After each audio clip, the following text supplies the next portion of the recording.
Okay. ఇక తెలంగాణ బీజేపీకి కొత్త అధ్యక్షుడు రాబోతున్నాడు. దాదాపు ఈ మంత్ ఎండింగ్‌లో ఖచ్చితంగా కొత్త అధ్యక్షుడు వచ్చే ఛాన్స్ అయితే ఉంది. ఆల్రెడీ వీళ్ళు పార్టీ సంస్థాగత ఎన్నికలు నిర్వహిస్తున్నారు. మండల పార్టీ అధ్యక్షులను, జిల్లా పార్టీ అధ్యక్షులను అందరినీ కొత్తగా నియమిస్తున్నారు. దానికి సంబంధించి ప్రాసెస్ కూడా స్టార్ట్ అయింది. మరి నేపథ్యంలో అసలు బీజేపీ కొత్త చీఫ్ ఎవరు అన్న చర్చ అయితే నడుస్తున్నది. ఎవరికి ఇస్తారు?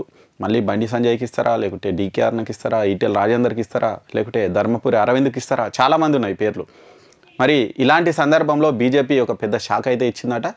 అయితే కొత్త అధ్యక్షులు ఎవరైనా సరే, అంటే మండల పార్టీ కావచ్చు, జిల్లా పార్టీ కావచ్చు, నిన్నమన్న వచ్చినటువంటి నేతలకు ఇవ్వొద్దు అని వీళ్ళైతే ఒక సూత్రప్రాయంగా నిర్ణయం తీసుకురాట. కనీసం 2 సార్లు క్రియాశీలక సభ్యత్వం ఉంటేనే మేము అధ్యక్ష పదవి ఇవ్వాలి అని జాతీయ స్థాయిలో నిర్ణయం తీసుకురాట. ఓన్లీ మన స్టేట్ అని కాదు, తెలంగాణ అని కాదు, ఏపీ అని కాదు, మొత్తం ఓవరాల్గా ఇండియాలో ఎక్కడైనా సరే కనీసం 2 సార్లు క్రియాశీల సభ్యత్వం ఉంటేనే మరి వాళ్ళకు పార్టీ అధ్యక్ష పదవి ఇవ్వాలి అని నిర్ణయం తీసుకురాట. దీంతో కొత్తగా నిన్నమన్న ఎవరైతే జాయిన్ అయ్యారో వాళ్ళ గొంతులో పచ్చివెలకు కాయబడ్డట్టే. ఇక వాళ్ళకి ఖచ్చితంగా అధ్యక్ష పదవి దక్కే అవకాశం లేనట్టే. దీంతో పాత నేతలు అయితే సంతోషంగా ఉన్నారంట, కానీ కొత్త నేతలు మాత్రం కాస్త హట్ అవుతారు. అంటే చాలామంది నిన్నమన్న ఈటెల రాజేందర్ జాయిన్ అయ్యిండు, మరి ఆయన 2 సార్లు క్రియాశీల సభ్యత్వం ఉందా లేదా అనేది డౌటే. డీకే అరుణ కానీ సరే, అరవింద్ అంటే చాలా రోజుల నుంచి ఉన్నాడు. ఇక బండి సంజయ్ అక్కడనే ఉన్నాడు. ఇక దాంతోపాటు ఇంకా కొంతమంది ఉన్నారు. ఆచార్ లాంటి నేతల పేర్లు వస్తున్నాయి. దాంతోపాటు రామచంద్రరావు లాంటి నేతల పేర్లు వినిపిస్తున్నాయి. వీళ్ళంతా కూడా బీజేపీలో ఎప్పటి నుంచి ఉన్నారు. వాళ్ళకు ఖచ్చితంగా ఒకవేళ ఈ నిబంధన అడ్డం కాదు, కానీ ఎవరైతే నిన్నమన్న జాయిన్ అయ్యి అధ్యక్ష పదవి మీద ఆశలు పెట్టుకున్నారో వాళ్ళకి ఖచ్చితంగా నిబంధన అడ్డమయ్యేటువంటి అవకాశం ఉంది. కాబట్టి దీన్ని కొంచెం మార్చాలి అని కొత్త నేతలు అయితే పట్టుబడుతున్నారట.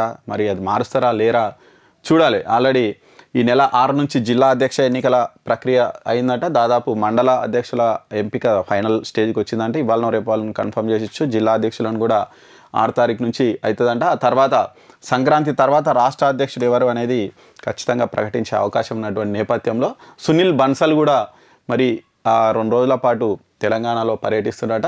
మరి చాలామంది కొత్త నేతలు భేటీ అయ్యి కొత్త నిబంధనలు వల్ల ఎదురయ్యేటువంటి సమస్యలను వాళ్ళకు వివరించి కొంచెం చూసి చూడనట్టు ఉండాలి అంటున్నారంట. మరి దీని మీద సునీల్ బన్సల్ ఫైనల్ డిసిషన్ తీసుకునే అవకాశం అయితే ఉంది. ఏదేమైనప్పటికీ ఈ కొత్త నిబంధనల వల్ల మాత్రం మరి ఇప్పుడు కొత్త అనుమానాలు అయితే వస్తున్నాయి. ఈటెల రాజేందర్కు ఇస్తారు అన్న ప్రచార నేపథ్యంలో మరి నిబంధన ఆయనకు అడ్డమవుతుందా లేదా, మరి దీన్ని ఆయన కోసం పక్కన పడతారా చూడాలి. దాంతోపాటు ఖచ్చితంగా బీజేపీ నిన్నమన్న యాక్టివ్నెస్ అయితే చాలా వరకు తగ్గింది. కేంద్ర మంత్రి కిషన్ రెడ్డి ప్రస్తుతం అధ్యక్షునిగా ఉన్న ఆయన కేంద్ర రాజకీయాల్లో ఆయన బిజీ అయిపోయింది. ఇక్కడ పెద్ద పట్టించుకునేటోళ్ళు ఎవరు లేకుండా అయ్యారు. మనం కాంగ్రెస్ కూడా చూసినాం, అధ్యక్షుడు లేనన్ని రోజులు కొంచెం అటు ఇటు ఉండే. మహేష్ కుమార్ గౌడ్ అధ్యక్షుడు అయిన తర్వాత ఆయన చాలా యాక్టివ్గా ఉంటుండు, అందరితో కలుపుకొని పోతున్నాడు, ఆయన నడిపిస్తున్నాడు. కొంచెం యాక్టివ్నెస్ అనేది పెరిగింది. మరి బీజేపీలో అధ్యక్షుడు ఉన్నప్పటికీ ఆయన కేంద్ర మంత్రి కావడం వల్ల ఆయన పెద్ద రాష్ట్ర రాజకీయాలను పట్టించుకోవట్లేదు. ఆయన అధ్యక్షుడు అయినాక బీజేపీ పరిస్థితి ఇక్కడ కూడా అంతా డౌన్లోనే ఉంది. మరి ఇప్పుడు కొత్త అధ్యక్షుని ఎవరు చేస్తారనేది చూడాలి. మరి నిజంగా అంటే బండి సంజయ్కే మళ్ళీ ఇస్తారన్న వార్తలు కూడా వస్తున్నాయి.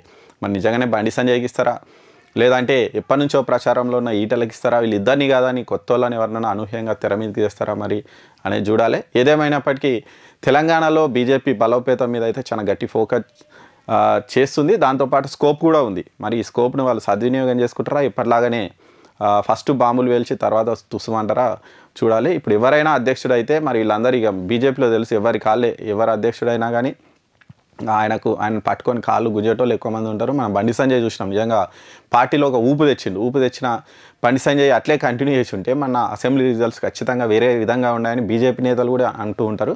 మరి అలాంటి పరిస్థితి నుంచి బీజేపీ 3rd ప్లేస్కి పడిపోవడానికి కారణం ఎవరు, ఇవన్నీ కూడా చూడాలి. ఇప్పటికైనా మరి ఎందుకో తెలంగాణ మీద కొంచెం గట్టి ఫోకస్, అంటే తెలంగాణలో బీజేపీకి గ్రౌండ్ ఉంది, అంతో ఇంతో క్యాడర్ ఉంది. ఇలాంటి స్టేట్ మీద ఫోకస్ పెడితే బీజేపీ ఖచ్చితంగా అధికారంలో వచ్చే అవకాశం ఉంది. కానీ ఎందుకో వీళ్ళు ఫస్ట్ ఉరుకులాడతారు, తర్వాత సల్లగా అవుతారు, అది ఎవరో ఎత్తుకొని పోతారు. ఇప్పటికీ 2-3 సార్లు అయింది.